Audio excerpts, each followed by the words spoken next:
Welcome to High Notes, conversations on the art and business of voice. High Notes. Make sure you never miss a video on our channel by pressing that subscribe button, and if you like this episode, please do give it a like and leave us a comment below. Now, let's meet this month's guest. Today we have a really special episode for you. We're joined by Kate Hansen Birnbaum, a casting director at PIxar, whose work has helped bring to life some of your favourite animated films, including Inside Out 2, Soul, Elemental, and Luca. In this episode, we'll chat to Kate about her unique journey and uncover the secrets behind PIxar's casting process, as well as hear her advice for aspiring voice actors. Whether you're a fan of animation, interested in the art of casting, or just love a good behind-the-scenes story, you're in for a treat. Welcome to High Notes, Kate. We are so thrilled to have you join us. Thanks for having me. I'm happy to be here. So we'll get straight into it. You've worked on well-known PIxar titles, including Inside Out 2, Soul, Elemental, and I have to say, our family favourite, Luca. I want to go back to the beginning of your career. How did your journey into casting begin? And was there a defining moment or experience that kind of set you on this path? Yeah, it's funny. You don't go to school for this kind of thing. It's not a part of a major casting director. So I think most of us either we find it or it finds us in some way. And my journey started, I was very interested in the entertainment industry. And so I started at a talent agency in San Francisco. And I felt very fortunate to land where I landed at that agency because that agency, JE Talent, John Erlinson and Janice Erlinson, they started the agency. They were actors in theater themselves, and they started it as actors for the actor. And so I got a really beautiful, in-depth kind of mentorship with them, just understanding the actor and the industry and how that all kind of works. And so I started at bottom floor and worked my way up. And by the time I kind of left around 7 years, I was an agent there working with voiceover and on camera, and kind of PIxar was a client of ours. And so I had been working with the casting team for many years there and was ready to just make the transition. And it was a lot of like right place, right time moment. And I switched to the other side of the desk, and I've been at PIxar now for a little over 7 years, and it's been such a fun journey. And what's great about it too is I'm also still speaking with the JE talent friends, and so it's still kind of all full circle and in kind of a beautiful way. And yeah, it's been a journey. They must be so proud of you. Do they ever tell you that? Yeah, it's been really fun. I still stay in touch with Janice, and unfortunately John passed. I still kind of rely on Janice for some things here and there, and I talk with Cal, and it's just, yes, it's wonderful to stay in touch and still kind of be a part of that world. Yeah, I can imagine. Let's talk a little bit about some of the insights at casting at PIxar. Can you talk us through the casting process there? Yeah, so our films, it takes 4 to 6 years to make one of our films. It takes a very long time. So there's a lot of processes that go into it. And usually when we start on a film, we're casting the film twice essentially. So the first round is early. We're using temp vocals, temp sound. We're using a lot of just internal talent, internal PIxar people to just get the voices up on the reels. And then a few years in, we kind of start in on the actual casting. And, I work with an amazing team and we cover a lot of content. So, you know, we have someone who's really great at goes to improv shows and watches a lot of theater and is in that world and sketch comedy. And then another person on our team is like very much into the procedurals and cable TV. And then we're just all spanning all of the content as much as we can. And then we get lists together and we kind of get a casting breakdown from the director of what they're envisioning. And we work with some incredible directors who also bring great perspectives and ideas to the table. And we get lists together based off of what they're envisioning. And we pull clips and listen in a room of, we're usually going for about 15 actors in a session to just kind of listen and hear. And then from there, we whittle it down if there's like top two or top three. And then we're usually doing at that point, once we've narrowed it down, we're doing a character test where we're taking the voice and matching it up with the art and seeing how that sounds together. And then once it all goes together, then we put the offer out. And then sometimes too, we're reaching out to agencies. I would say we're either doing the clip polling side of things, or we're reaching out to agencies and getting auditions that way as well. It's so fascinating to hear this firsthand, and I want to pick up on a couple of things. Right at the beginning, you said the team have a kind of wide scope, and I'm guessing it's your job to be culturally curious, right? To go and see Correct. stand up and to look Yes. outside agencies as well. And that's great to have that as a job in your job description, right? Yes, yeah, and we're watching sketches on YouTube of folks that have popped into our radar, and agencies will send us demos, and we're listening to those. And we have a casting database that we use internally, and I think we've got about 5,000 actors on there between clips and demos. And yeah, we're pulling from a lot of places and watching a lot of content. And we keep our own internal lists, and we have like a unique voices list and just a quirky list. And the whole thing with animation too is that gettability with the voice, that anything that's like unique that animators can grab onto and animate. So it's really thrilling when we're out there looking for either something specific, or we just stumble upon an actor who's just got such a unique vocal quality. And that's one of the thrilling things is, oh my gosh, listen to this voice. Yeah. It's Do you know, amazing. it's really funny because in my local organic shop around the corner, there is someone that works behind the counter there. And I'm not kidding. Every time she serves me, I keep thinking, I really need to ask her to record her voice and send it to someone because it's so unique. It's like nothing I've ever heard before. So it's great that you're on the lookout for those sorts of things. Totally. Yeah. It's a very thrilling moment when someone's come across something. And then we just keep that person in mind, right? Oh my gosh, we got to find something. There's got to be something. And sometimes it's like it pops up and it's the right moment. And other times 5 years goes by and we're like, oh, we finally found like we found something for them. Oh, I love that. And I love that. yeah, and that's really thrilling. What key qualities make a voice stand out for you? Yeah, so it's texture, some sort of just something very interesting and unique. Yeah, just that, and having something that we know animation and animators can grab onto a bit. And is Yeah. that a natural quality that you're looking for, or is it more about actors learning how to put something on? Yeah, so what's interesting about our process, and it's different, I'm sure, at other studios, is that we cast natural voices. So we're never asking an actor to put a voice on. So we're never looking for a Saturday morning cartoon feel. We're casting authentic, like when we're searching for kids, we're casting kids. So it's never about putting on a voice for us. And so it's just the natural delivery is how we're assessing a voice. And obviously, improv is such a big key to our process. And when we hear an audition, for example, or know someone who's very good at improv, that's always perks us up as well. Let's get down to some of the technicalities. How many auditions do you typically review in a day or a week? Yeah, it varies. Sometimes it's 40 to 50 for one role, and like for Luca example, we listened to 1,200 kids for the lead. So it really varies. Yeah, so it spans a big range, but it's a lot of yeah, it's a lot, and that those take months. Like casting leads can take months and months, sometimes years. But yeah, the 1,200 was our record so far. Wow, incredible.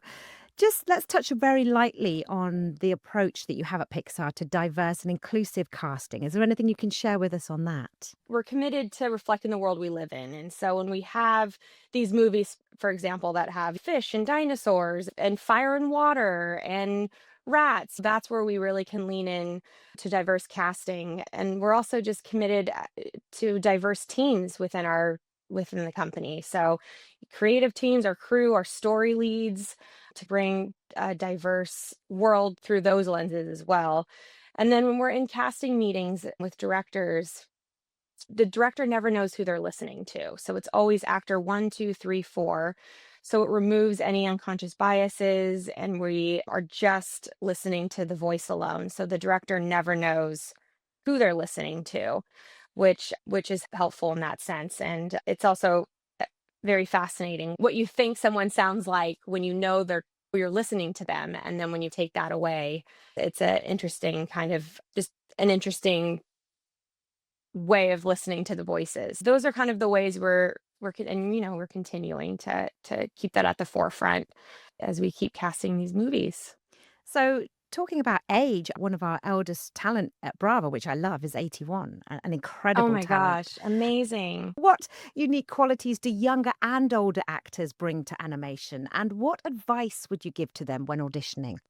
Yeah, so we cast authentic kids or authentic adults. So when we have a character that is a kid, we're casting kids. And when we have an older character, we're casting within that an actor that sounds that age. That's our process. And any advice I would give is just to lean into that character as much as you can with that specific age.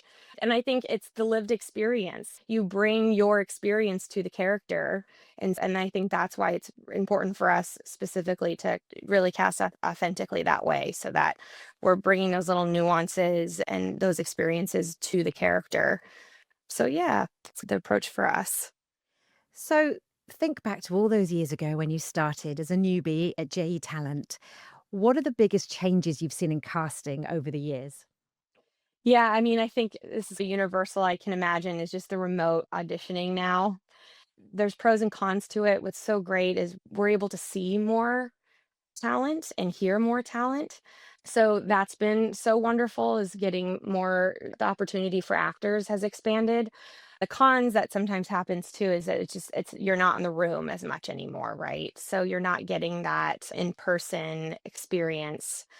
And that can be tricky, but I would say the remote auditions, it's just post COVID has absolutely exploded. And that's changed how our process was. We used to bring in a lot more, and now with remote auditions, we're able to see talent that isn't just in LA or New York. We can open that up and bring in someone over Zoom to audition from Missouri or wherever that person may be. So that's been a big positive. But yeah, no, it's been amazing how COVID hit with Zoom and it has stayed that way.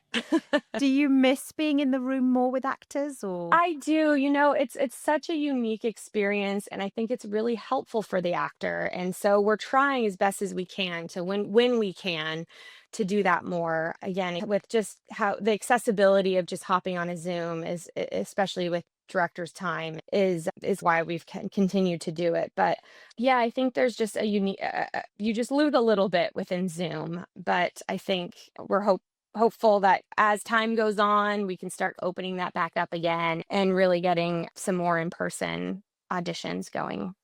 So, talking about those animation auditions, what would your top three tips be to help actors stand out? So I think authenticity and making sure you're in your natural voice, show range, do multiple takes, play around with it. I think for us, it's just have one take where it's off the page, how it's being read, and then take two, have fun with it.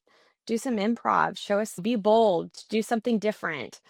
And then I think for the third here is just sound matters. Make sure your audio is so dialed. There's been many auditions where it's like, oh man, it's just the audio is just not quite where it needs to be. And of course, we will make note and have that actor re-record, but it's the audio is such a big thing. And what's so amazing now too is that you just can use your iPhone and a closet. It's amazing. Usually with auditions, we're just telling folks who don't have professional setups that just do voice memos on your iPhone with a pair of headphones in a padded room or under a blanket and the quality works just as well. Yeah, natural voice, show us your range and good quality audio. Wise words indeed. Take note, everyone, take note. Let's touch a little bit on British talent, if we may. What advice would you give to UK-based actors looking to break into animation voiceover? Are there any particular qualities in British talent that you find particularly appealing?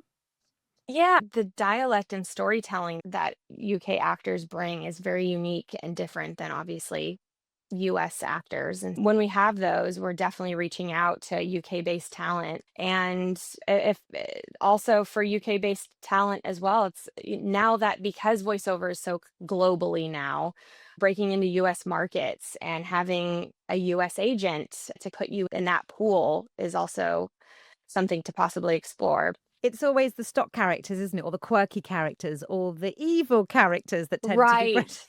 British. You can't have a US actor, American actor play that. That has to come. That's such an authentic place in terms of dialect. And yeah, we're seeing more kind of reaching out, hearing more of British talent, and there's always different spots for them within animation. Absolutely. Good. I'm so pleased to hear it. Yeah. We know that the world of casting can be incredibly demanding. You're dealing with clients, you're dealing with voice actors, you're having to provide feedback, probably fielding quite a lot of emails from voice actors, I would Yes. suspect. How do you maintain a sense of work life balance? Do you have any boundaries that help you avoid burnout? Just talk to me about that. When we have these auditions that come in where there's a lot of it, my kind of way of handling it is I listen to a lot in the morning when I'm nice and fresh and can get through it. And then taking breaks and stepping away and coming back when I can in the afternoon or next day. So taking it in chunks when there's a big push for it with auditions. And just like taking the weekend when I can. And I have a 3-year-old son at home, and so we're really into camping right now. And so taking some breaks and going to nature and stepping back is how I keep that balance balance on my world. When it's crazy, and you kind of just you have to just push through it. And so, but I think that taking kind of breaks and listening chunks at a time has been really helpful. And the team I work with is absolutely amazing. And so just collaboratively we kind of help each other when we can on that. And yeah, so it's definitely a balance. Our engineer, who you've just briefly met today, I said, "Oh, it's been so busy." And do you know what he said in his beautiful Scottish accent? He said, "Just go and make a cup of tea and read some poetry. Read some Exactly. poetry." Exactly. Sometimes I'll put auditions on on my earbuds and then do a lap around, just go for a walk. I know. Or I just got a treadmill desk at the office, and so that's been really helpful to be walking and listening. Yeah, just the little things like making a cup of tea. Yeah. I know, but then he said read poetry, and I thought, do you know what? I'm gonna have a little poetry book Yeah, next to me. And exactly. we love to think That's of a great ourselves idea. as artists, right? So today Yeah. I say to you, when you have a break, read a little bit of poetry and I think of love us. that. All right, I think of love Brava. that. I love it too. Okay. What advice would you give to someone just starting out in the industry today? There are so many messages to someone starting out that come from the industry. It's too hard. There are too many people doing it. I understand that, but I also think, why not me? Why shouldn't we start out? Why shouldn't someone new be coming up? And I'm really interested to know what your advice would be to those people just starting out.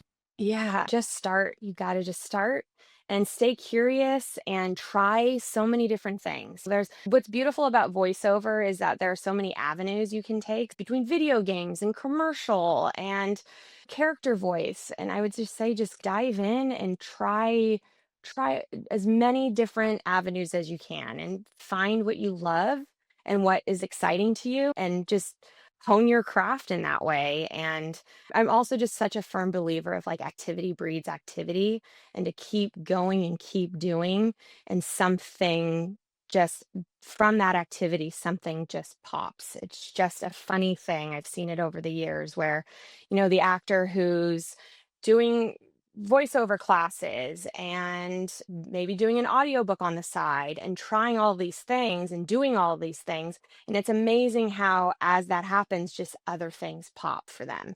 They get an audition and they book that, so doing that versus sitting and waiting by the phone kind of thing is such a big, such, just doing that activity is so important. And then I would say make a demo, throw it out to some agencies, see what you can get from that. But to kind of staying curious and trying it all and finding kind of what you love.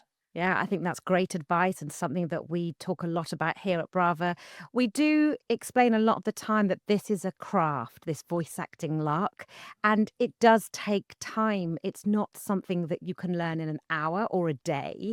And it's like I say to my kids all the time, you get out what you put in. That's the only way I Oh, can describe exactly. it. It is so true, it's so true. And to just keep just staying curious and finding, finding that thing that sparks you and keeps you interested and honing it. Yeah. So interesting. Finally, we're coming up to the end of our chat. I could honestly sit here for another 3 hours, but I know you have a schedule, I should say. So, finally, is there anything else you'd like to share at your role at Pixar? Perhaps a lesser known aspect of the casting process or even a favorite moment from your career that we're allowed to hear about? Yeah, yeah. I think with casting, I think one of the big things with bringing actors in, and one of the things I want to let them all know is that we're here, we're rooting for you so much when you come into the room. Like, we want you to book that. That is all we want is for you to come in and nail it. And so we're so much on your side and to come in kind of with that mindset that we're here to support you. We want you to book this job and we're as much as we can and to also just be bold and try new things and hone your improv as much as you can. That's going to be so helpful, especially in the voiceover world.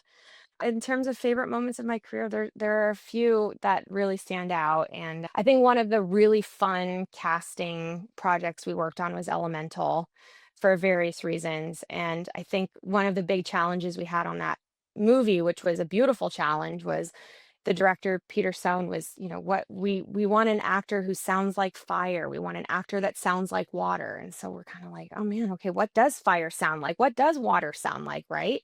And so when we found those with fire, we wanted someone who kind of had that real raspiness to their voice. And Leah Lewis, who plays Ember, was such a perfect fit for that. And then water, we were like, okay, is it a gurgly sound? Like, what kind of sound does water sound like? And we did a lot of auditions and we found Mamadou Athie, and he just has that, and he plays Wade, and he kind of just has that texture to his voice. It's so hard to describe, but he fit that character so perfectly. And so that was a really fun challenge, and we were really excited when that all came together, and watching them on screen is just it is such a fun and wonderful thing to see. And that's one of those that stand out just in terms of the challenge, and we were so up for it, and it was such a fun process. And then it's also so fun when you have actors that you see early on in their career. Io Edebiri, for example, she was Envy in Inside Out 2, and we saw her when she was just doing stand up at a festival here in San Francisco. And so we kind of always had her in our back pocket, and it was the right role at the right time for Envy for Inside Out 2. And so that was really fun when that kind of, comes together in that way. It's so fascinating to hear these personal anecdotes. And I'm just thinking now we're coming up to the end of the chat, and I'm just thinking from a voice actor's point of view, imagine getting that call and saying you're in. I just can't even imagine what that feels like. Are you the one that makes that call? It's a team. Where it's a team effort. Yes, between the team, someone's making that call. I've absolutely done those, and it's so you're calling the agent, and the agent's just always so over the moon, and it's so fun. It's so fun to have those calls. That's kind of a highlight of the job when you can make those phone calls and let that person know. And yeah, no, that's definitely one of those moments of the job that is the fun part for sure. Well, what a magnificent place to end on one of the biggest highlights. I'm going to send you off with a book of poetry and a cup of Yes. tea. And I might go and Thank you. record the lady in the shop and send it to Yeah, you. But Kate, it has I been love such a that. pleasure to talk to you today and find out more about Pixar and your work as a casting director. Thank you so much for your time. It's been brilliant. Thank you. This was so wonderful. You've been listening to High Notes. High Notes, a podcast on the art and business of voice. Thanks for joining us on this episode of High Notes. Check out the episode description below for more information. And to find out more about our work at Brava and get info and tips, subscribe to our newsletter. The link is also below. Join us next time for more insights into the world of voice.